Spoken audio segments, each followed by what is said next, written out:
경찰이 국도와 지방도까지 암행 순찰을 확대 시행하고 있습니다. 안동, 경주 등에 이어 영천에서도 8월부터 암행 순찰이 시작됐습니다. 산골마을 등 경주 지역 4곳에서도 이른바 쓰레기산이 발견됐습니다. 처리 비용만 30억가량이 들 것으로 보입니다. 대구에는 자전거 도로 인프라가 부족합니다. 자전거만 통행할 수 있도록 한 전용 차로도 불법 주정차된 차들을 점령했습니다.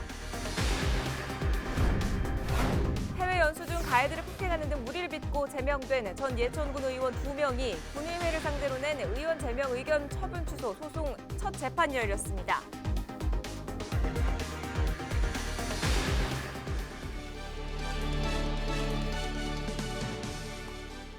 시청자 여러분 안녕하십니까? 헬로티비 대구 경북 뉴스입니다.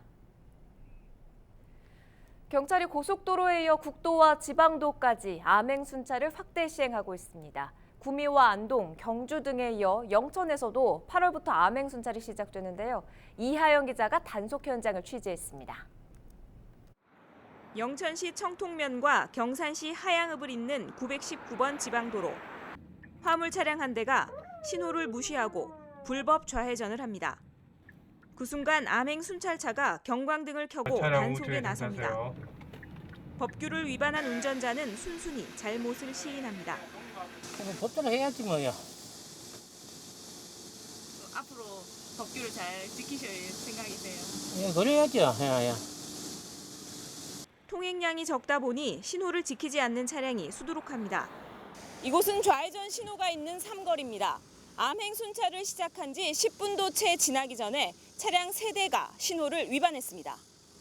통행량이 많은 시내도로 구간에서도 많은 차량들이 신호를 위반합니다. 순찰 차량이 눈앞에 있어도 경광등을 울리지 않으면 일반 승용차와 비슷해 암행 단속을 알아채지 못합니다. 차량 우측으로 빼세요. 예, 죄송합니다. 그걸 봤는데 불길 잡으려다가 지나갔어요. 암행 단속에 주로 적발되는 교통법규 위반 행위는 신호 위반과 중앙선 침범, 교차로 통행 위반 등입니다.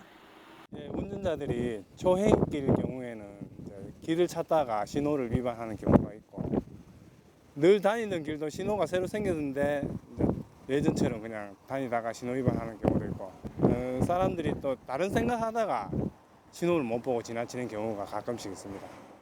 이제 교통순찰 차량이나 무인 단속 장비가 없다고 교통법규를 위반하면 암행 단속에 적발될 수 있습니다. 주요 국도, 지방도 교통사고 다발 지점 유지로 암행 순찰차를 운행하면서 순간적으로 위반하는 차량을 비노출 단속함으로써 운전자가 언제 어디서나 단속될 수 있다는 인식을 갖게 하여 교통법규 준수는 물론 교통사고 예방에도 크게 기여할 것으로 생각합니다. 지난 4월부터 현재까지 암행 순찰을 통해 적발된 단속 건수는 560여 건. 경찰은 앞으로 상습 교통법규 위반 지역을 위주로 암행 순찰 차량을 운용해 교통 무질서 행위를 뿌리 뽑는다는 계획입니다. 헬로티비 뉴스 이하영입니다. 얼마 전 영천에서 공장을 빌린 뒤 쓰레기만 버리고 달아난 사건이 있었죠. 이번에는 산골마을입니다. 처리 비용이 한두 푼 드는 게 아니다 보니 언제 치울지 기약도 없습니다. 박은경 기자입니다. 산 중턱에 자리 잡은 공터입니다. 병풍처럼 둘러싸인 나무 아래 쓰레기가 언덕을 이루고 있습니다. 냉장고 단열재로 쓰였던 우레탄 폼부터 공장 필름, 건설 폐기물까지 종류도 다양합니다. 야간에 공장터에 차량이 출입을 하니까 왜 하필이면 야간에 출입하는지가 궁금해서 봤더니 여기에 폐쓰레기가 방치되어 있었습니다. 장마와 태풍이 지나면서 쓰레기 더미에서는 썩는 냄새가 진동하고 침출수도 끊임없이 흘러나옵니다. 인근 8개 마을 주민들은 수돗물 대신 지하수를 퍼올린 이른바 간이상수도를 사용하고 있는데요. 침출수가 땅속 깊이 스며들면서 식수오염 등 2차 피해도 우려되고 있습니다. 쓰레기가 발견된 이후에도 9개월여간 그대로 방치된 건데 문제는 이런 곳이 한두 군데가 아니라는 점입니다. 올해 경주에서 발견된 곳만 건천, 외동 등 4곳으로 방치된 쓰레기는 줄잡아 15,000톤. 톤당 20만 원씩만 계산해도 30억 원의 처리 비용이 듭니다. 브로커 등이 얽혀 있어 폐기물을 갖다 버린 업자를 찾기도 어렵지만 찾는다 해도 소송으로 시간을 끄는 등 처리 비용을 받아내기 쉽지 않다 보니 지자체는 손만 놓고 있는 상황입니다. 시에서든 국가에서든 그러면 돈 버는 사람은 따로 있고 쓰레기 버렸다 다 돈으로 다 해결하려면 돈 얼마나 들어가겠습니까? 산골 마을까지 스며든 폐기물 불법 투기. 정부가 폐기물 관리법 개정 등 뒤늦게 허둥지둥 대책을 마련하는 사이 전국은 그야말로 쓰레기 몸살을 앓고 있습니다. 헬로티비 뉴스 박은경입니다. 자전거 타기가 망설여지는 이유라면 이 사고를 걱정하는, 그러니까 안전 문제가 가장 크겠죠. 자전거 인구가 많은 만큼 대구가 몇 년째 자전거 사고 빈도수 1위의 불명예를 안고 있습니다. 자전거 도로 인프라도 부족합니다. 막상 차도와 구분해서 자전거만 통행할 수 있도록 한 전용 차로도 불법 주정차된 차들이 점령했습니다. 권수경 기자가 현장을 취재했습니다.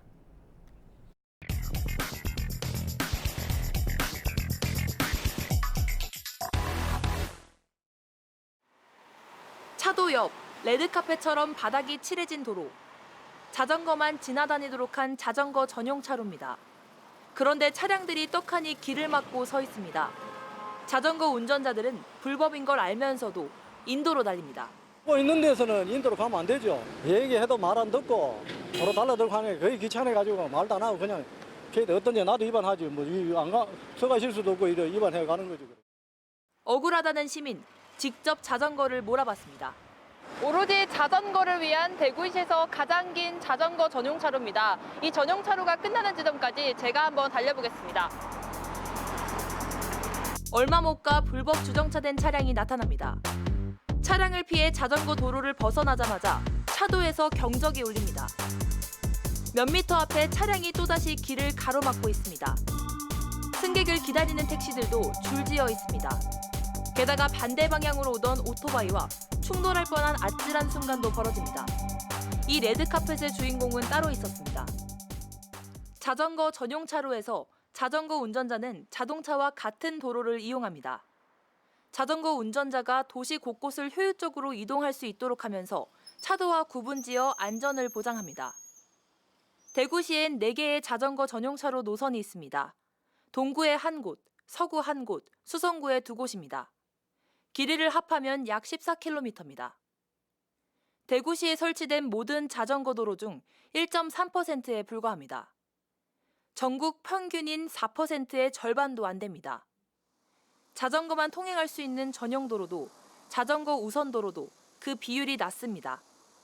결국 자전거 운전자들은 대부분의 길을 보행자와 엉키고 섞여서 다니고 있습니다. 하지만 대구시는 새로 자전거 도로를 낼 엄두는 못 내고 있습니다. 재정비만 반복하고 있습니다. 자전거 정책을 위한 예산이 줄어들고 있기 때문입니다. 가장 큰 문제가 좀 예산이거든요. 예, 예산이 문제 많고요. 그래서 더 이상 확충은 좀 어려울 것 같고요. 이제 기존에 돼 있는 도로와 그런 이제 레저나 스포츠용 도로하고 연계할 수 있는 그런 개선이 될 시급한 것 같고요.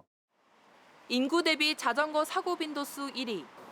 대구시가 최근 3년간 기록한 수치입니다.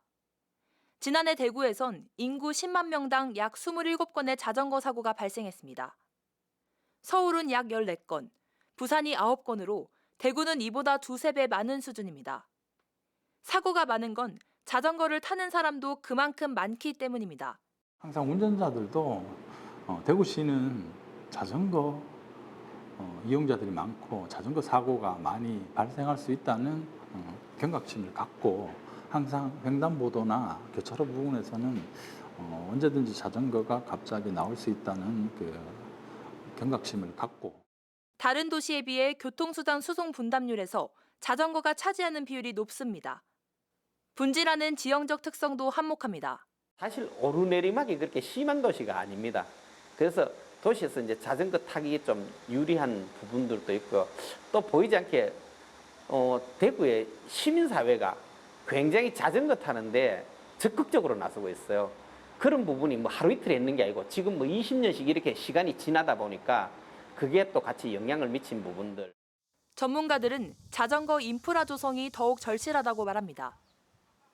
전동 휠이나 전동 킥보드 등 개인용 이동수단이 눈에 띄게 늘기 시작했습니다. 관련 법과 도로 환경은 쫓아가지 못하는 상황. 보행자와 충돌하는 사고가 잦은데 자전거 도로가 대안으로 제시됩니다. 자전거를 자전거로만 볼 것이 아니고 다른 교통수단과 어떻게 연계시켜서 이 개인의 어떤 요새는 이제 퍼스널 모빌리티라 그러는데 개인의 어떤 이동성에 대한 통합적인 서비스를 제공할까 이런 부분에 대해서 고민을 많이 해야 된다고 봅니다. 이동에 대한 자유가 보장되는 사회. 자전거가 마음 놓고 달릴 수 있는 도로가 필요한 이유입니다. 헬로티비 뉴스 권수경입니다. 요즘 해질 무렵 가까운 강변에서 산책 즐기시는 분들 많이 계시죠? 그런데 산책로 곳곳에 조명이 꺼져 있고 화장실에 불도 들어오지 않는다면 어떨까요? 행정기관의 편의를 위해 무려 7년째 주민 불편을 그대로 방치하고 있는 현장을 스마트폰 출동 홍정표 기자가 다녀왔습니다.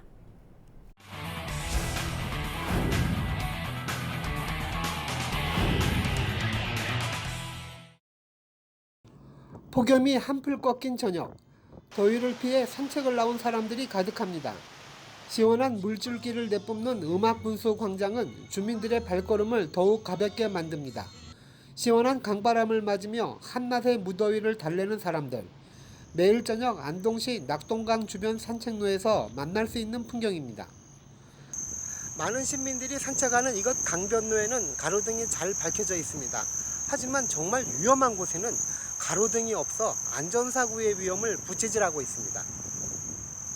하지만 정화동과 용상동을 연결하는 반변천 하류 지점의 동천보 사전은 정반대입니다. 지난 2011년 4대강 사업 당시 만들어진 270m 길이의 동천보는 주변 가로등이 단 한 개도 없습니다. 하천 주변으로 이렇다 할 건물도 없는 탓에 밤만 되면 칠흑같이 어두워집니다. 결국 주민들은 성인 걸음으로 3, 4분가량 걸리는 동천보를 핸드폰 불빛에 의지해 건너기 일쑤입니다. 특히 자전거 이용객들의 고충이 큽니다. 바닥면이 보이지 않다 보니까 자전거 타는 속도도 있고 하니까 사람들하고 이렇게 좀 인사사고가 있을 수 있을 것 같아요. 어느 정도 조금 밝게 조명을 할 수 있는 방법을 찾아봤으면 좋겠습니다. 사정이 이런데도 안동시 관계자는 가로등 설치에 소극적입니다. 수해 발생 시 시설 파손 위험이 있는 탓에 가로등을 설치한다 하더라도 유지 관리가 어렵기 때문입니다. 실제로 동천보는 지난해 10월 태풍 콩레이로 인해 반변천이 범람하면서 하류 쪽 난간이 유실되는 등 매년 크고 작은 수해 피해를 입고 있습니다. 이제 파손의 위험이 커서 유지 관리가 어려운 측면이 있기 때문에 해당 지역에 조명 시설이 설치가 가능한지 유지 관리의 용이한 방법은 무엇인지 관련 기관과 협의를 해가지고 방안을 강구하도록 하겠습니다. 낮에 찾은 동천보도 위험하긴 마찬가지입니다. 하천 바닥을 보호하기 위해 물길 위에 콘크리트와 사석을 올려 길을 냈지만 수면 높이와 비슷해 위험해 보입니다. 4대강 사업으로 만들어진 동천보는 당초 가로등이 있었지만 7년 전 수해로 파손된 이후 아직까지 재설치를 하지 않고 있습니다. 지자체가 주민들의 안전보다는 관리 편의성만 챙기는 것 아니냐는 비판이 나오는 이유입니다. 이런 문제는 또 있습니다. 낙동강 주변 산책로에는 모두 26개의 화장실이 있습니다. 이 컴컴한 곳에 화장실의 물은 또 들어오지도 않습니다. 제가 찾은 8개의 화장실 중 7곳의 화장실은 조명시설만 있을 뿐 모두 고장이 난 채 사용할 수 없습니다. 특히 외진 곳에 있는 화장실은 평소 제대로 관리를 하지 않아 사용이 사실상 불가능한 상태입니다. 불이 없으니까 일단은요 너무 무섭죠. 어두워서 화장실 가고 싶은데 솔직히 못 들어가요. 무서워서요. 빠질까 봐 더 무섭고요. 안동시 관계자는 낙동강 주변 산책로 화장실의 경우 태양광으로 작동하는데 관련 설비가 오래된 탓에 대부분 고장이 났다고 말합니다. 취재진에게 수리를 약속했지만 관련 예산이 언제 또 어떻게 반영될지는 여전히 미지수입니다. 하루에도 수많은 시민들이 찾고 있는 안동시의 낙동강변 산책로. 깜깜한 산책로와 방치된 화장실로 인해 자칫 주민들의 불쾌감만 키우고 있는 건 아닌지 우려됩니다. 스마트폰 출동 홍정표입니다. 해외 연수 중 가해들을 폭행하는 등 무리를 빚고 제명된 전 예천군 의원 2명이 군의회를 상대로 낸 의원 제명 의결 처분 취소 소송 첫 재판이 열렸습니다. 14일 대구지방법원에서 열린 재판에서 원고 측 변호사는 9명 군의원 전원의 사퇴를 요구했는데 원고 2명만 제명하는 것은 비례 원칙에 반하는 징계 재량권 남용이라고 주장했습니다. 이에 맞서 예천군 의회 측 변호인은 사회적 물의를 일으켜 의회 품위 유지에 위반한 만큼 제명 의결은 정당하다고 주장했습니다. 선고 공판은 다음 달 11일 열립니다.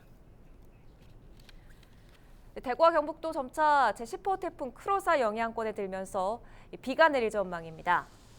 대구지방기상청은 14일 저녁 대구와 경북 대부분 지역에 비가 내리기 시작해 다음 날까지 최대 60mm에 이르는 강수량을 보일 것으로 내다봤습니다. 비가 오면서 15일 낮 기온은 전날보다 3도가량 내려가겠지만 대체로 30도에서 34도 안팎을 유지하면서 폭염의 기세가 완전히 꺾이진 않을 것으로 전망했습니다. 한국원자력환경공단이 원자력연구원의 방패물 핵종 농도 분석 오류를 예방하기 위해 장단기 재발 방지 대책을 마련해 시행하기로 했습니다. 원자력안전위원회는 경주 방패장에 반입된 방패물 2,600드럼 가운데 2,111드럼의 핵종 농도 분석 오류를 적발하고 연구원과 공단의 재발 방지 대책을 수립하도록 했습니다. 공단은 분석 오류가 없도록 예비 검사와 핵종 교차 분석, 검사 역량 강화를 추진할 계획입니다. 광복절을 맞아 만주 독립군 전투 식량을 복원하는 시연회가 안동 종가음식체험관에서 열렸습니다. 맛보다 영양 보충을 위한 독립군 전투 식량은 장작불로 달군 가마솥에 옥수수 반죽을 구워내 말린 옥수수 떡과 잡곡밥을 소금물로 적셔 손으로 뭉쳐낸 배추 우거지 주먹밥, 볶은 옥수수와 옥수수를 갈아서 만든 미숫가루 등입니다. 꿩고기 옥수수 국수와 옥쌀밥, 월동 산개구리로 만든 기름, 개구리찜, 밀전병, 메밀전병 등 야전 식재료를 이용한 약 20가지의 전장 음식도 소개해주었습니다. 독립군 밥상에 대한 한죽, 양국 전문가들의 연구를 바탕으로 옥수수 국수 등 많은 메뉴를 개발하여 대한민국 민족 상품으로 키울 생각입니다. 8.15 광복절을 기념한 특별 공연이 대구 동성로에서 열렸습니다. 팔을 들고 일어나 오늘을 기억하라라는 주제로 열린 이번 행사는 대구 지역 중고등학생들이 꾸민 합동 공연으로 진행됐습니다. 또 참가자들이 모두 참여하는 플래시몹 공연을 통해 독도의 의미를 되새기는 행사도 마련됐습니다. 영풍 석포제련소가 경상북도를 상대로 낸 조업정지 20일 처분 취소 소송에서 패소했습니다. 대구지법은 14일 영풍 석포제련소가 경상북도를 상대로 낸 조업정지 처분 취소 소송에서 원고 청구를 기각했습니다. 지난해 2월 영풍 석포제련소는 폐수 유출 등 환경 관련 규정을 어겨 경상북도가 20일에 조업정지 처분을 내리자 중앙행정심판위원회 행정심판을 냈고 행정심판이 기각되자 이 소송을 냈습니다. 이 판결이 확정되면 영풍제련소는 공장 설립 이후 처음으로 조업을 중단해야 합니다.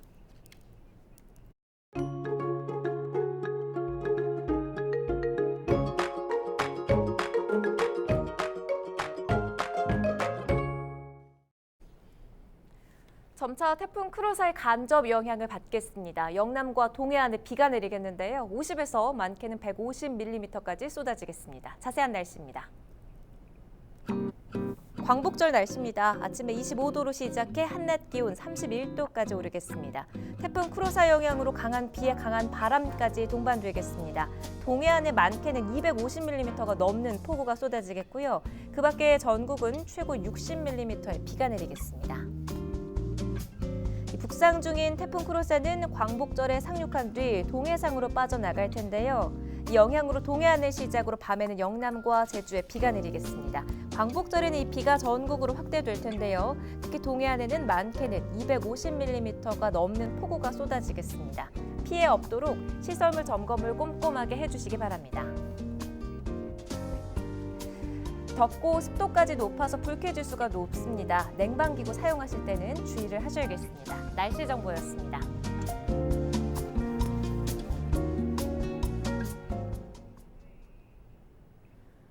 이상으로 헬로티비 대구 경북 뉴스를 모두 마칩니다. 저희는 언제나 여러분 곁에 있겠습니다. 시청해주신 여러분 고맙습니다.